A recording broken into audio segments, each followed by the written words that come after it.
Okey, Assalamualaikum warahmatullahi wabarakatuh, saudara-saudara sekalian. Okey, malam ni kita nak cerita makanan tradisi kita yang daripada utara Malaysia, terutama daripada Penang, Kedah ke atas lah kan. Orang Perlis semua faham ni. Orang panggil orang yang dah biasa duduk dengan atuk atau dengan mak yang lama-lama dulu, sekarang pun ada lagi makanan-makanan Melayu asli memang ada benda ni. Dan kenapa saya pilih dalam D&D Diet, sebab pilihan bahan tu memang sesuai dan boleh lulus piawai D&D Diet. Okay, so kalau boleh saya tunjuk sekarang. Makanan tu bila saya tunjuk ni you dah tahu, tapi saya cuba ambil pilihan-pilihan bahannya dahulu. Okay, mesti ada benda ni. Yang setengah-setengah tu tak wajib, tetapi untuk menjadikan ia berjaya, untuk you mengeluarkan makanan malam ini, you mesti ada bunga kantan, mesti ada serai, lepas tu you boleh pilih lah, dan wajib juga ada kunyit, kunyit hidup, ada halia. Okey, dan bila dipotong-potong dia jadi halus, nampak tak? Alamak, takut terbalik pula pinggan saya ni. Ni biji ataupun bukan, daun gajus pun ada, pucuk gajus ni. Ni. Okey, tulis cepat nama apa makanan ni, takkan tak tahu lagi kan. Lepas tu ni ada apa? Ada pegaga dan ada apa lagi? Ada daun selom. Okey, anda tahu kan? Sekejap lagi makan. Bila nak makan, sebelum makan tu dia kena hancur macam ni dulu, kena campur betul tak? Dah sebati semua dekat berapa 10 15 bahan tu, maka bila nak makan cuit siap sikit je dia macam ni. Yang sedap sekali tu. Jadi bagi mereka yang tengah berpenyakit, yang atas tu minta tolak ke tepi, ambil yang bawah saja. Yang tak berpenyakit boleh untuk hari-hari orang panggil reward day, ataupun dulu saya panggil cheat day, boleh tambah ni, apa dia panggil, apa dia ni, telur masin, betul. Jadi tuan-tuan sekalian, nama makanan tradisi yang lulus piawai pada malam ni, banyak yang lulus, tapi yang paling best dan paling orang kata apa, whole food, plant based, ini semua plant based, betul tak? Jadi bagi mereka yang tak pernah makan nasi ulam utara, dia nasi jenis ulam-ulam ni ada banyak-banyak orang panggil resepi juga kan. Ada yang jenis macam kalau silap-silap jadi nasi kerabu pun bagus. Nanti kita cerita tentang nasi kerabu lain kali. Ataupun Nyonya punya Chinese punya style lain sedikit. Yang ni yang saya cerita ni yang orang utara punya. Maklumlah saya ni orang Bukit Mentajam, jadi orang belah, nak kata Penang pun, orang Penang Island tak terima kami sebagai penduduk Penang. Dia kata kami ni orang daoh lah, maksudnya orang seberang. Dia panggil orang seberang tu, dia panggil seberang perai tu, faham? Tapi kita Penang pun boleh, Kedah pun boleh, Perlis pun boleh. Jadi bila saya dengar orang apa tadi, pantang lepas beranak semua makan semua ni, orang tua-tua dulu sebenarnya bukan mengarut tau, dia orang bijak tau. Sebab apa? Mesti melalui pengalaman dia orang, walaupun dia orang tak refer sains ke apa, tapi bila orang tu makan dia rasa segar, dia rasa panas kan, dia rasa mungkin blood, dia punya blood memang betul pun, you punya blood flow, perjalanan darah dan hemoglobin pun boleh improve. Sebab dalam bahan-bahan yang saya tunjuk tak sampai 10 ke 15 yang kalau you campur dengan bawang lagi kan, campur dengan, kalau tak mau pakai garam, pakai apa, ikan masin yang dibakar, betul tak? Selalunya ikan pun pilih pula, tak semua ikan boleh. Macam orang pantang beranak tak boleh makan ikan kembung kan, dia kena makan ikan macam apa, ikan tenggiri ke, ikan talang ke. Macam saya punya ni, malam ni wife saya kata tadi dia bubur ikan kurau yang dibakar. Okay, so cara-cara masak semua tu dia orang lebih pandai lah. Sebab kalau salah buat, salah dia punya cara campuran tu, dia tak mari. Sebab apa? Nasi ulam ni ada sekian-sekian yang orang kata wajib. Yang lain tu you nak tambah tak apa. Sebab kalau you tak bubur benda seperti bunga kantan, tak bubur katakan serai, kunyit, semua tu dia tak berapa jadi. Daun kaduk umpamanya. So malam ni kita ambil makanan yang saya buat, bukan saya buat, saya makan yang wife saya buat. saya tengok kesian lah dia orang potong tu lama sangat, potong sampai jadi halui kan. Kena ada daun yang ni lah, yang hari ni punya yang saya makan, ada daun kaduk, ada ulam raja, ada daun kunyit, ada apa lagi, saya tak ada daun selasih, kalau ada bagus tu, daun limau purut, kalau boleh serai, itu antara yang wajib lah kan. Bawang kecil, ada setengah bawang, bawang besar pun no problem. Bawang ni very good. Sebab kalau sekejap lagi saya kata untuk lawan kanser, ni antara ubat-ubat dia lah. Ubat pula, kita tak boleh cakap pasal ubat, kita cakap pasal penawar senang. Jadi bunga kantan another kewajipan. Kalau tak ada bunga kantan tak jadi nasi ulam. Kata dia orang lah, kata wife saya, ada 3-4 yang wajib. Contoh bunga kantan, kalau boleh kaduk tu, daun kaduk, ulam raja, kunyit, kunyit pun kunyit hidup, lagi bagus. Halia yang muda, lepas tu pucuk gajus, saya ada pucuk gajus dalam tu tadi. Daun selom, rupanya nanti saya cerita kat you daun selom ni nampak aja macam tu, macam ulam raja, dia punya impak, dia punya apa, dia punya kebaikan, Masya Allah. You dengar elok ni, kita orang Nusantara ni, orang Malaysia ni, cukup banyak, termasuklah makanan ni famous kat Indonesia pun, terutama sekali sebelah ni Sumatera kan. Sumatera tu lebih dekat dengan kita, so makanan pun hampir sama. Daun selom, daun pegaga, Masya Allah, dahsyat. Daun kesum, yang tu ada dalam ni. Kelapa parut, setengah orang nak jadikan macam kerisik sikit tu, bagi sedap, cun. Saya tak tahu daun samak ni macam mana. Ada setengah daun saya pun tak tahu, sebab kata setengah kajian yang famous kat Malaysia ni lebih kurang 120 jenis ulam-ulaman yang boleh kita pakai, daun-daun herba-herba ni untuk dibuat nasi ulam. 120. Orang tua dulu kata ambil angka ganjil, paling sikit 3 bahan, tapi takkan 3 je kan, sekurang-kurangnya 5, 7, 9. Hari ni saya punya 11. Ada orang buat sampai 27. Silakan. Ada lagi yang selalu famous seperti pucuk kopi pun orang bubur, pucuk daun asam jawa pun ada orang buat. Ada satu lagi nama daun salang. Yang syok sekali nama daun sekentut pun ada. Yang ni nama ni kalau kita kentut tak tahu bau macam mana lah kan. Tapi yang penting buah peria. Lengkuas, limau kasturi. Ada orang nak pedas, dia bubur cili padi lagi. You tengok dalam resepi, saya duk cek tadi kan. Yang bagusnya kita belajar setiap malam ni, tuan-tuan dan puan sekalian.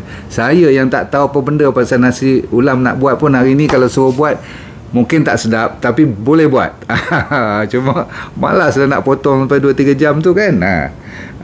Tenggek burung lagi, so banyak lagi lah. Saya nak bagi tahu kenapa saya excited dari sudut kesihatan pula. Tak guna kita cerita cuma untuk sedap makan, dan DND diet tu tak dibuat khas untuk memang untuk santai pun boleh, tetapi khas kalau mereka yang berpenyakit boleh kita bantu. So cuba you tengok, kita ambil 3-4 je malam ni, yang daripada 11 tu dah mencukupi sebenarnya. Contoh, kalau saya ambil ulam raja saja, sebab tu dia panggil ulam raja. Dia maksudnya the king of all the ulam-ulam. Sebab dari sudut, kalau saya listkan dia punya manfaat dia, memang lebih daripada senarai-senarai untuk herba ataupun ulam-ulam yang lain. Contoh saya ambil ulam raja terkenal dengan banyak sekali mineral, vitamin, fiber, semua 11 ni ada. Mana tak ada pula. So you takkan bermasalah sembelit, masalah diarrhea semua dah settle, masalah pencernaan GIT settle, masalah nak jaga bakteria, bukan kata ulam raja, semua 11 tu boleh bantu. Termasuklah bunga kantan lah, pegaga lah, kaduk lah, fantastic. So fiber, jaga prebiotik you, bakteria. Bahkan setengah orang yang rajin-rajin tu dia nak campur dengan perkasam juga sikit. Perkasam tu kan dah ada dia punya probiotik pun. Jadi bakteria settle. Lepas tu memanglah bila dia datang daripada green leafy berbentuk salad ni ataupun vegetable, dengar lagi sekali, green leafy vegetable, mana ada sains yang akan menyangkal mengatakan that's not good. Cuma dia tak katalah nasi ulam is good, kan? Sebab setengah daripada kita tak mau langsung dan tak boleh kena nasi langsung. Saya pun selalu kata jangan kena nasi putih kalau biasa-biasa you makan sampai selungguk macam tu. Tapi bila you buat nasi ulam, rupanya nasi tak payah banyak. Macam you tengok ni kan, dia sikit je, betul tak? Nasi sikit je, tapi you nampak yang dah penuh-penuh tu, hijau-hijau tu, yang kuning-kuning tu, nampak tak? Sebab itulah sebenarnya zat makanan yang kita nak. Jadi nasi tu, walaupun saya tak galakkan you makan nasi putih, tetapi sesekali kalau you makan macam ni dan you tengok jumlah sayuran, jumlah ulam-ulam tu, jumlah herba-herba tu lebih banyak. So what we can say is about 70% is made of ulam, cuma 30% je dibuat daripada nasi. Itu saja. Nampak tak? Dan ulam-ulam tu semua raw. Jadi tuan-tuan sekalian, kalau ambil balik pada ulam raja tadi, saya kata apa, dia ada banyak flavonoid, polyphenol yang selalu you dengar bila saya buat cerita tentang satu-satu bahan. Katakan malam ni saya nak cerita tentang serai saja, ataupun daun salam saja, atau moringa saja, semua tu kita pilih satu-satu. Tapi malam ni katakan ada 11. Jadi ulam raja saja dah king daripada 11. Jadi 10 lagi tu akan menampal ataupun cuba tutupkan benda-benda yang kelemahan, kalaupun ada tinggal sikit lagi ulam raja tak dapat sampaikan. Dan selain daripada tu, bila kita bawa pegaga pula, ada benda yang ulam raja tak cukup power, pegaga akan tolong cover pula. Kalau pegaga tak boleh cover, kita main dengan daun kaduk pula. Daun kaduk tak boleh cover, kita cover dengan kunyit. Kunyit ni, kalau you dengar kunyit saja, sama panjang list manfaatnya dengan ulam raja tadi. Dahsyat-dahsyat. Bahkan kunyit is terkenal the whole world pun. Kalau ulam raja mungkin orang London tak kenal lah, orang Canada tak faham apa dia ulam raja lah kan, contoh kan. Tapi kunyit, halia, siapa tak kenal ginger semua, bawang. Okay, so let's go. Ulam raja lagi antioksidannya, anti-inflammatory-nya, melawan radang, anti-stress pun, ya Allah, anti-stress pun dia juga. Lepas tu anti nyanyuk pula, anti 3 serangkai penyakit diabetes, high blood dengan kolesterol sekali. Magic tak magic? So kadang-kadang kalau kita fikir-fikirkan, kenapalah aku baru tahu pada umur sekian-sekian sekarang dah pencen. Apa salahnya kalau dulu dah tahu, dulu dah makan tapi tak tahu.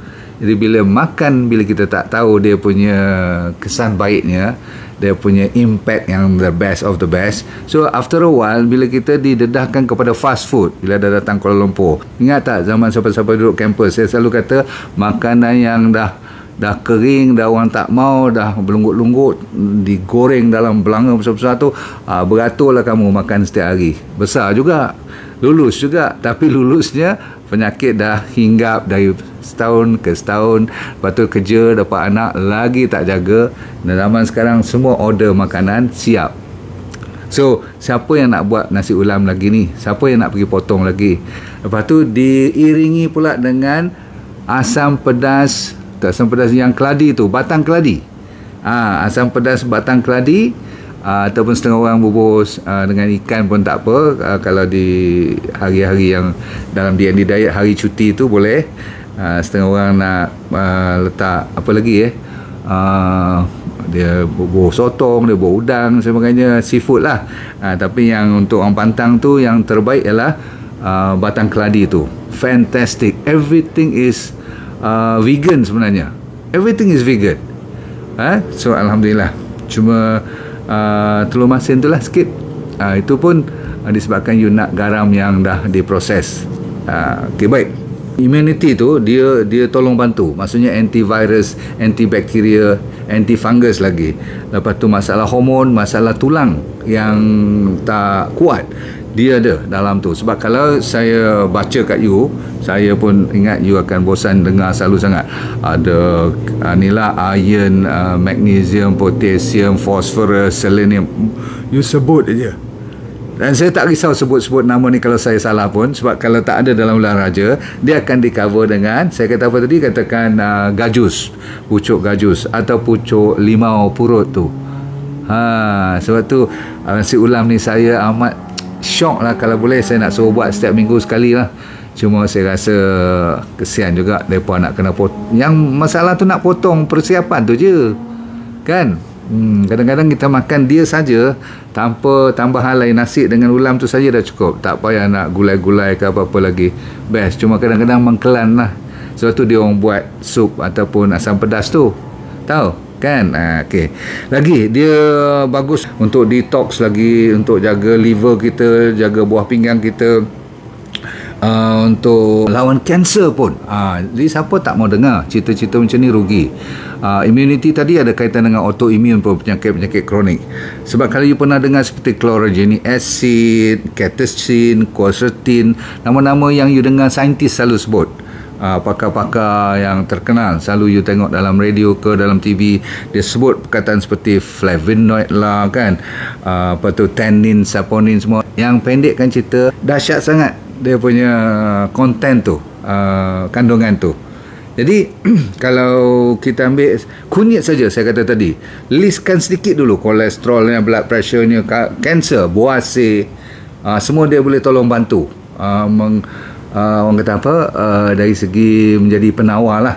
Bahkan setengah-setengah farmasi dah jual curcumin ni, pernah dengar kan, kunyit yang terbaik ni untuk lawan sampaikan kardiovaskular, jantung pun.